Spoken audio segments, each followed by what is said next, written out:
Et si, pendant un instant, nous acceptions de laisser nos repères en suspens?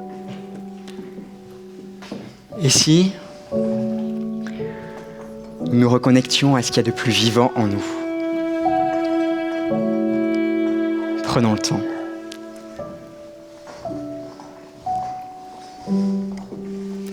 Vous savez, cette petite voix qui nous parle,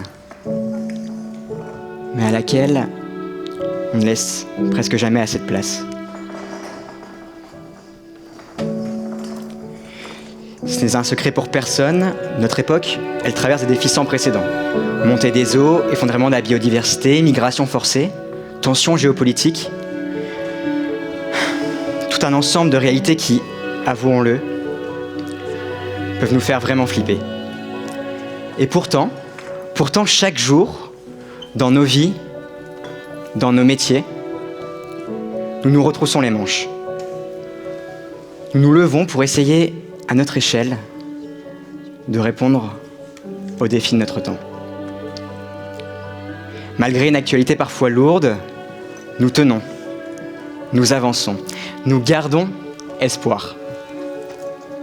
Et plus nous avançons, plus cette voix se fait entendre, ce petit murmure qui devient chaque jour un peu plus clair.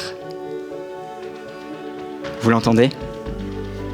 Parce que lorsque l'on parle des enjeux écologiques, mais aussi des enjeux technologiques, des enjeux sociaux, des enjeux démocratiques ou encore des enjeux géopolitiques, on parle avant tout d'enjeux systémiques. Et par définition, si ces enjeux sont systémiques, c'est que nous avons besoin de tous les acteurs du système pour pouvoir y répondre. Aucun de nous, aucune de nous, isolée dans son coin, ne pourra relever ces défis. Et c'est justement ça que notre petite voix nous dit. Notre plus grande force, la seule à la hauteur de ces enjeux, c'est le collectif. C'est vous. C'est nous. Alors j'aimerais qu'on se lève. Levons-nous et regardons toutes les personnes qu'il y a autour de nous. Vous avez passé toute l'après-midi autour de ces personnes, mais qui sont-elles ? Regardez toutes ces personnes, tous ces secteurs différents, tous ces enjeux différents. On a besoin de tout le monde. On a besoin de chacune et de chacun d'entre nous. Mais il reste une question à laquelle répondre. Comment on fait véritablement ensemble ? Comment véritablement nous arrivons à coopérer ? C'est la question à laquelle on va essayer de répondre aujourd'hui, ensemble. Je suis ravi d'être avec vous aujourd'hui. Vous pouvez vous asseoir, vous serez plus confort.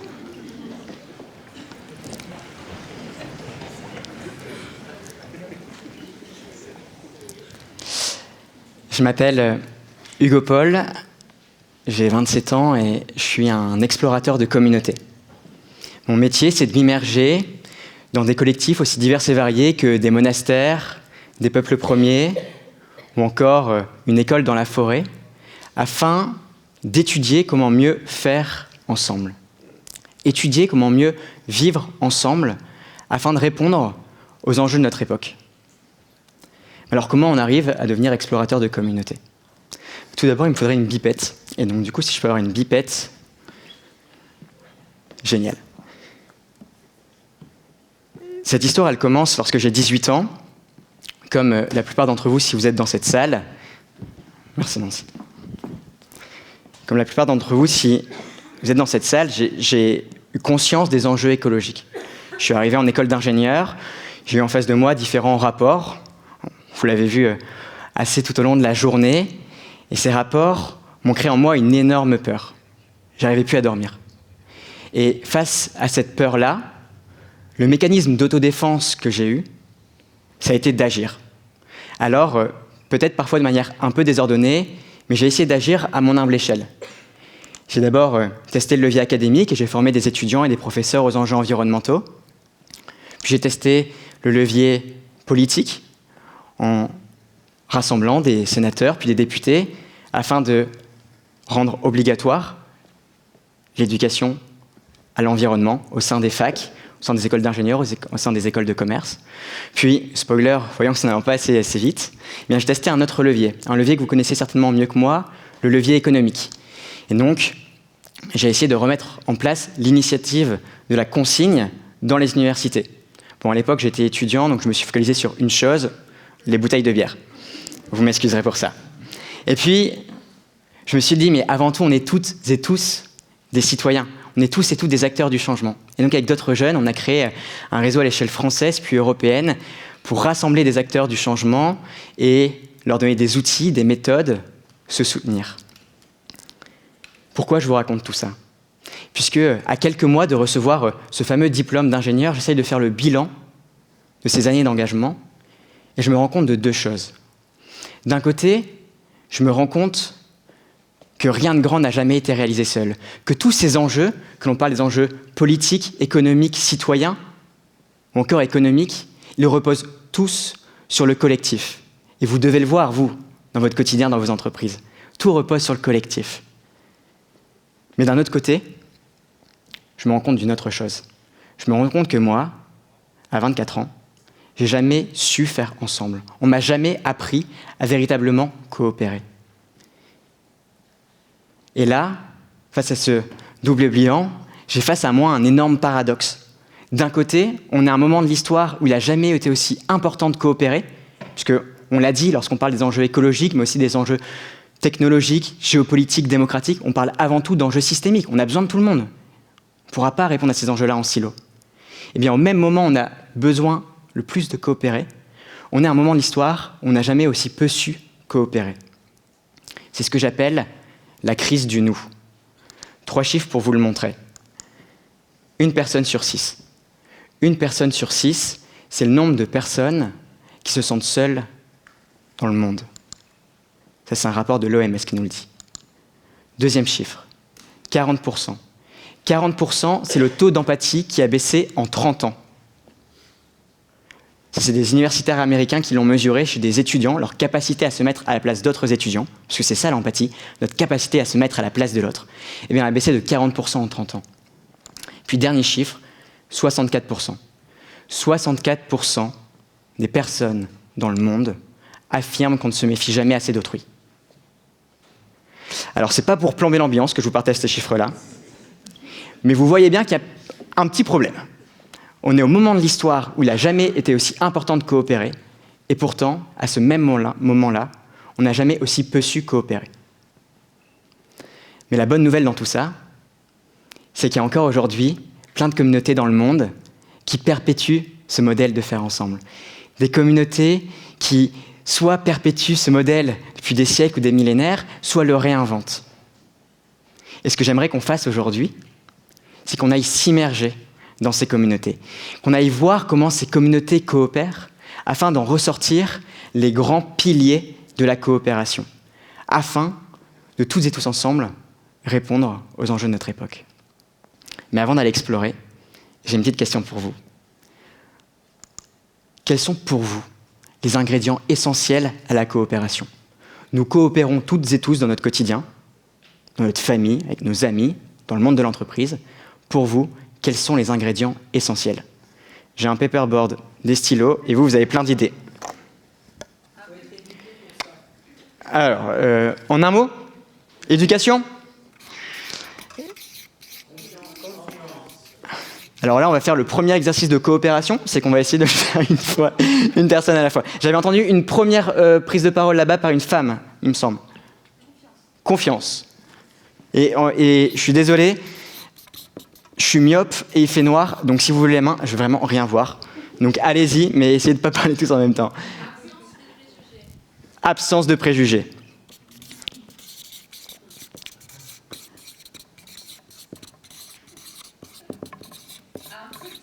Un but. L'égalité. Écoute active. Pardon ? Respect et ensuite respect, sens de l'équipe.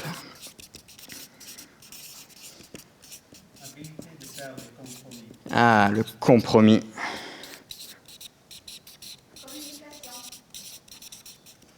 Communication.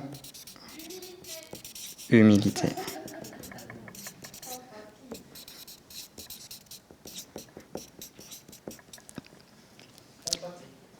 Empathie. Humour. Je l'adore celui-là.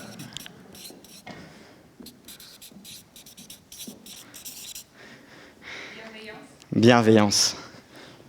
On va le mettre ici. Génial. Merci pour ce partage.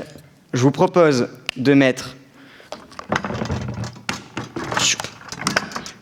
ça bien au chaud et on va voir si dans nos différentes communautés, nous arrivons à avoir ces différents ingrédients. On va donc partir explorer. Et pour se diriger vers notre première immersion, je vais avoir besoin de vous. Je vais avoir besoin que vous fermiez les yeux. Fermez les yeux et imaginez un grand et magnifique voilier. Imaginez le doux murmure de l'eau caressant sa coque. Imaginez le soleil scintillant sur les vagues. Sentez l'odeur saline de l'océan qui envahit vos narines, mêlée à l'odeur subtile du bois verni et des cordages humides. Vous les entendez ? Les mouettes poussent leurs cris aigus, planant au-dessus de nos têtes et sinuant au travers des nuages. Sur ce bateau, nous sommes près de 200 personnes réunies côte à côte. Parmi ces 200 personnes, nous n'avons peut-être pas la même culture, la même histoire, la même religion. Mais qu'importe. Une chose nous rassemble. Nous avons la conviction que the only way is forward.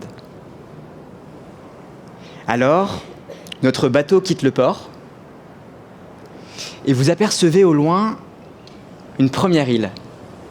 Cette île, elle est située à quelques encablures de Cannes et vous apercevez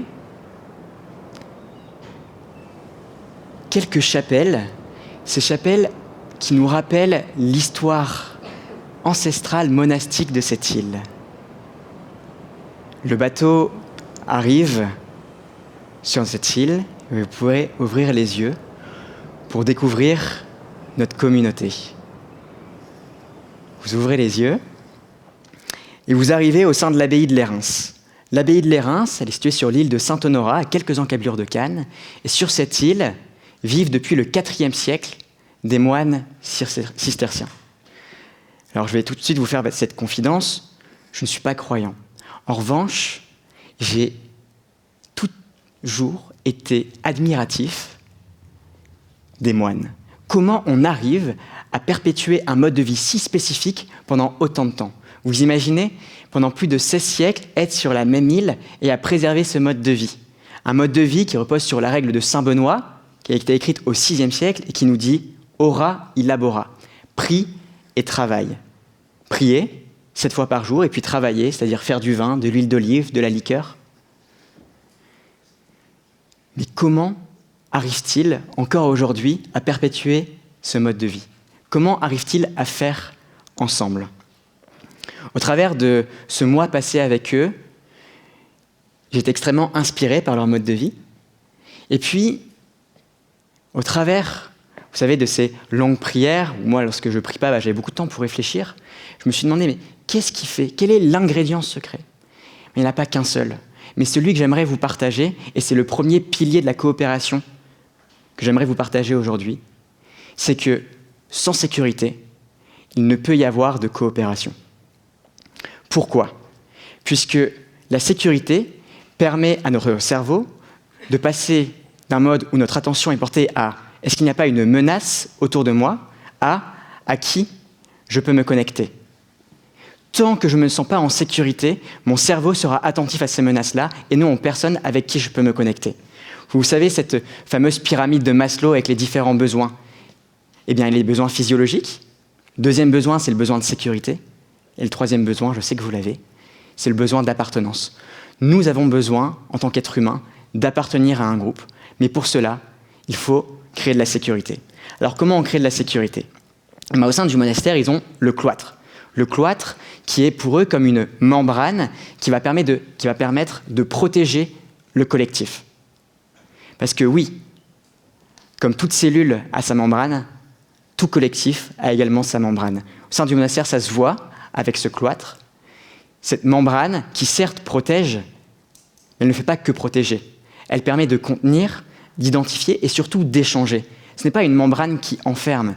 Encore une fois, si je prends le parallèle avec la cellule, si la membrane de la cellule n'est pas assez poreuse et complètement hermétique, alors il n'y a plus de vie.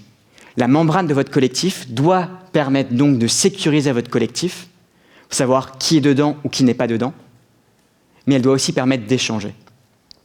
Et puis, lorsqu'on parle de sécurité, on parle aussi de sécurité psychologique. Attention, là on va faire un grand écart. On était chez les moines, on va aller chez Google. Je vous l'ai dit, c'est du grand écart. Google a fait une étude qui s'appelle l'étude Aristote. L'étude Aristote a un objectif, étudier l'efficacité des équipes.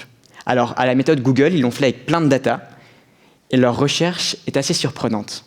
En effet, ils ont remarqué que le premier facteur qui fait qu'une équipe est efficace, selon Google, c'est la sécurité psychologique de ses membres. La sécurité psychologique, ça veut dire quoi ? C'est-à-dire la capacité à dire « je ne sais pas », la capacité à poser des questions, la capacité également à se mettre en situation où possiblement je peux être en échec. Et là, vous comprenez à quel point cette sécurité psychologique-là est importante.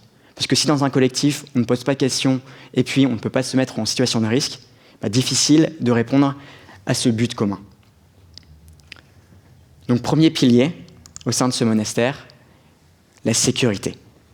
Sécurité physique, mais aussi sécurité psychologique. Comment je peux mettre en place une membrane dans mon collectif et faire que cette membrane puisse apporter aussi une sécurité psychologique. On va maintenant partir dans notre deuxième immersion. Et pour cette deuxième immersion, on va prendre le bateau et on va arriver au sein d'un refuge un peu particulier. Ce refuge, c'est le refuge solidaire. Le refuge solidaire, c'est un refuge situé à Briançon, à la frontière entre l'Italie et la France. Et dans ce refuge, chaque année, ils accueillent des milliers de personnes en situation d'exil. Des personnes qui traversent différentes frontières et puis qui arrivent au sein de ce refuge après avoir traversé la frontière bien souvent de nuit, bien souvent avec très peu de matériel sur eux. Ils arrivent dans ce refuge et puis, pour vous mettre un peu dans l'ambiance, le refuge a une capacité d'accueil de 80 personnes. Pourtant, aujourd'hui, la capacité moyenne d'accueil est de 200 personnes. Une surcapacité de 200%. Vous imaginez des centaines de personnes, des dizaines de cultures, des dizaines de langues, et pourtant, ils arrivent à faire ensemble. Ils continuent à coopérer. Comment arrivent-ils à faire ça ? Eh bien, en une chose, la coopération repose notamment sur la confiance. La confiance entre les membres de ce collectif-là. Mais alors, comment on crée la confiance à l'échelle d'un collectif ? Ça a été dit, c'est important, mais comment on arrive à la créer ? Eh bien, au sein du refuge solidaire, ils ont une stratégie que j'ai appelée les bulles de confiance, qui repose sur 2 caractéristiques de la confiance. La première caractéristique de la confiance, c'est qu'elle est intime. Il est beaucoup plus simple de créer de la confiance avec une personne qu'avec un groupe en entier.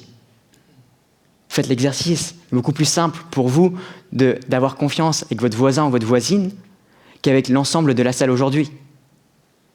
Et donc, le refuge solidaire se sert de cette confiance-là. Lorsqu'une personne arrive au sein de ce refuge, eh bien, ce n'est pas un post-it ou un process d'accueil qui est là pour les accueillir, mais c'est une personne en chair et en os, qui va l'accueillir dans un bureau. On est à notre premier pilier de la sécurité, pour la mettre en sécurité.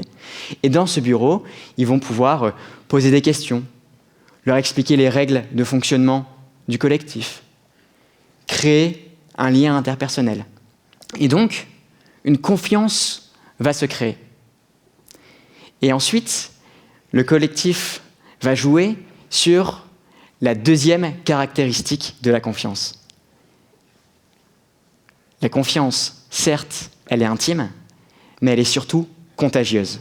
Là, vous savez, c'est la fameuse expression « les amis de mes amis sont mes amis ». Eh bien, la confiance, ça fonctionne comme ça. Si j'ai confiance en une personne A qui a également confiance en une personne B, eh bien, j'aurai beaucoup plus confiance en cette personne B. Et donc, au sein du refuge, une fois que cette personne est accueillie, eh bien, la personne qui l'a accueillie va la mettre en lien avec d'autres personnes de son collectif. Parce qu'elle a la même culture, la même histoire, les mêmes hobbies. Et donc, un réseau de confiance va se créer au sein du collectif. Et là est toute la puissance de ce réseau de confiance. Elle se crée à l'échelle intime, et puis ensuite, elle est contagieuse. Pourquoi j'appelle ça une bulle de confiance ? Eh bien, comme une bulle, on prend du temps à la faire, cette première confiance. Et puis, ensuite, je ne sais pas si vous faisiez ça quand vous étiez petit, mais moi, gamin, j'adorais essayer de rassembler des bulles ensemble. Et vous savez, quand on essaye de rassembler deux bulles hyper rapidement, qu'est-ce qui se passe ? Elles éclatent. En revanche, lorsque l'on prend le temps de rassembler ces différentes bulles, eh bien, elles deviennent plus qu'une seule et même bulle. Et bien, pour la confiance, c'est la même chose.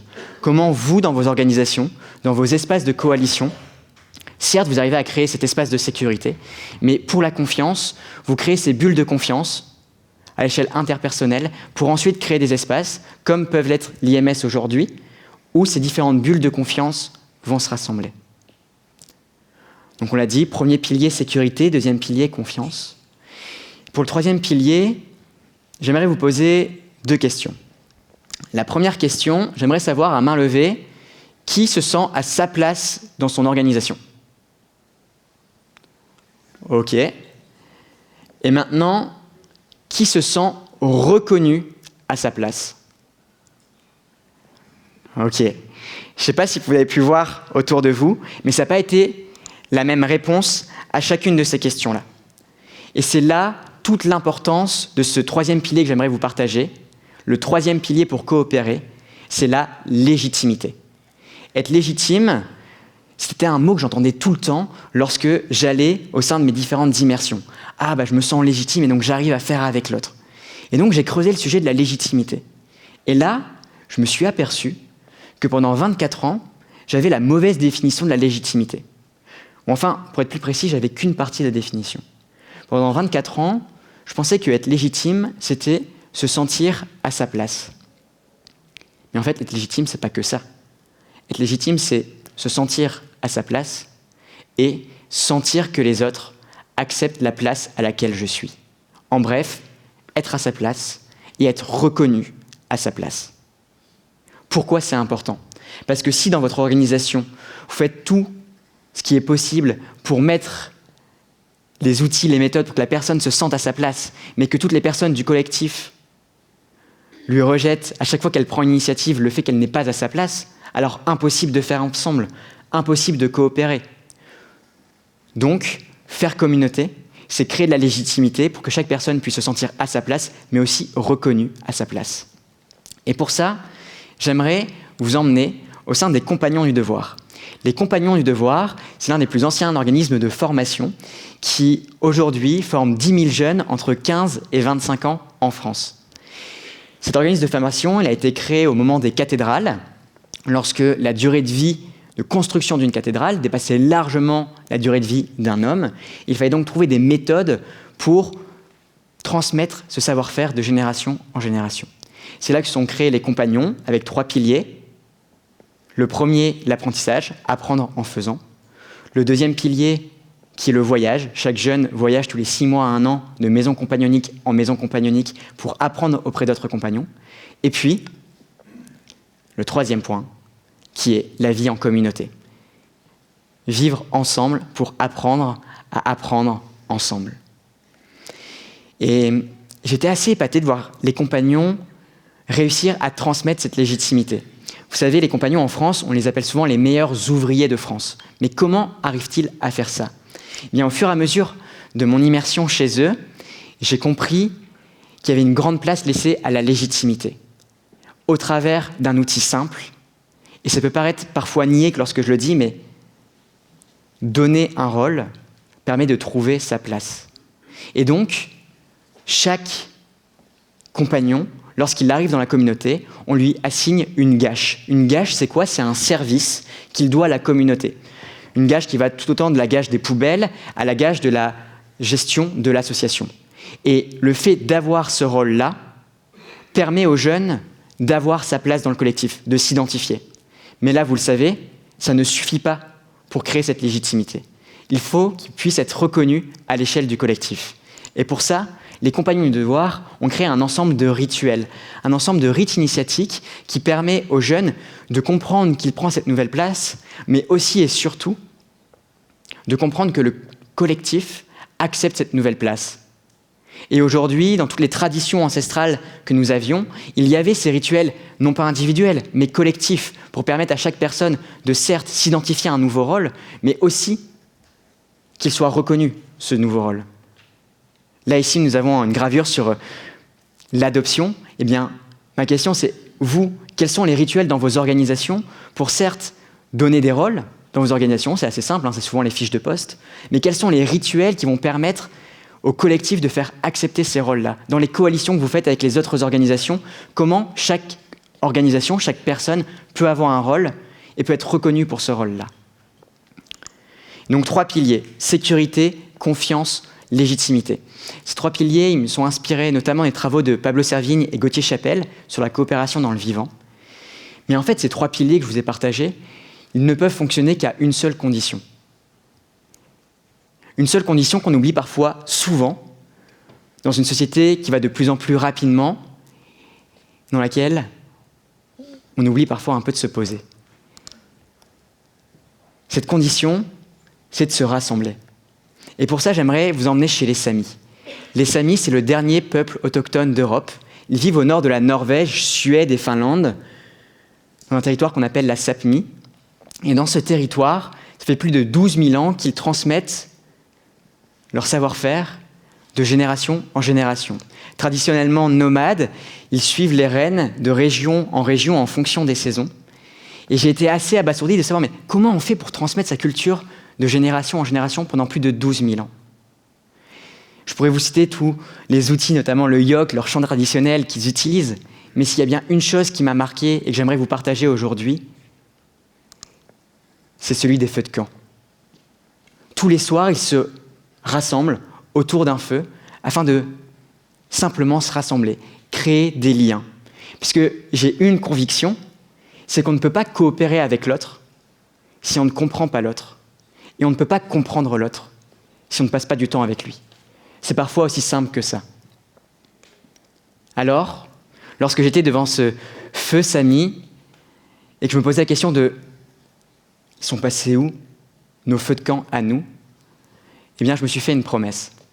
Cette promesse que nous allons toutes et tous ensemble vivre. Je me suis fait la promesse que dans tous les endroits où j'avais la chance d'être invité, j'aimerais qu'on revive ce feu de camp. Et donc, vous me voyez venir avec mes gros sabots. Nous avions une petite bougie, mais je ne vais pas vous demander de l'allumer tout de suite. Je vais d'abord vous demander de la tenir bien précieusement dans la main, puis de fermer les yeux.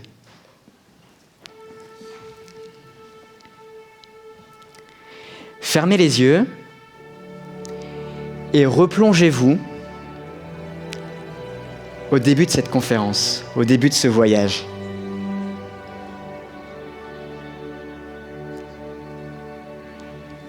Quels sont les regards que vous avez croisés tout à l'heure?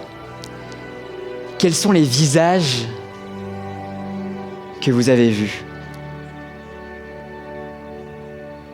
Prenez le temps de ressentir ce que vous avez vécu à ce moment-là. Qu'est-ce que ça vous a fait? Qu'est-ce que vous avez ressenti de voir toutes ces personnes?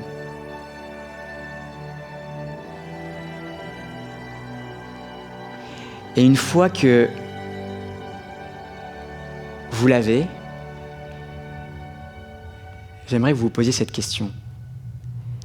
Qu'est-ce que je peux faire pour partager cet art de faire tribu? On l'a vu, ces 3 piliers, sécurité, confiance, légitimité? Comment, dans mon quotidien, je peux les partager? Comment, dans mon organisation, dans les coalitions que je fais, je vais pouvoir mettre en place ces 3 piliers? Et j'aimerais que vous preniez une action très précise que vous pouvez faire dès demain. Qu'est-ce que, dès demain, vous pouvez faire pour renforcer ces piliers? Qu'est-ce que, dès demain, vous pouvez faire pour partager cet art de faire tribu? Prenez le temps de choisir une action bien précise et prenez le temps de la visualiser.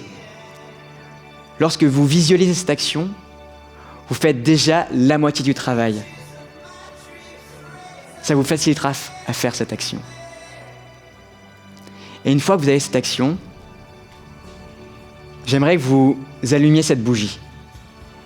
Comme un symbole, dès que vous avez cette action, allumez la bougie.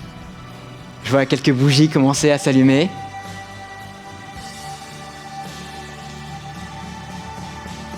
Regardez toutes ces bougies autour de vous. Regardez toutes ces personnes qui, dans leur organisation, dans leur quotidien, vont partager cet art de faire tribu. Vont, comme vous, répondre aux enjeux de notre époque, pas individuellement, mais de manière collective. Prenez le temps de regarder, c'est juste magnifique. Donc prenez le temps de regarder ce beau feu de camp qu'on se crée là, et prenez le temps de ressentir cette puissance du collectif.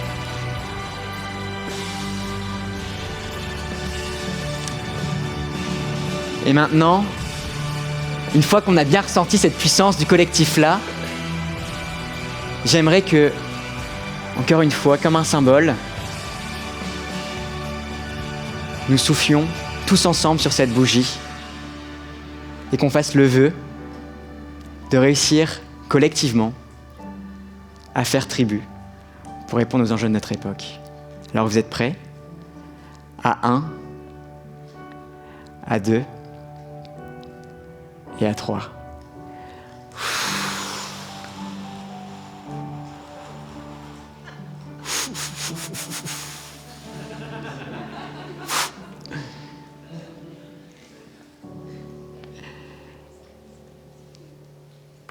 Je vous remercie.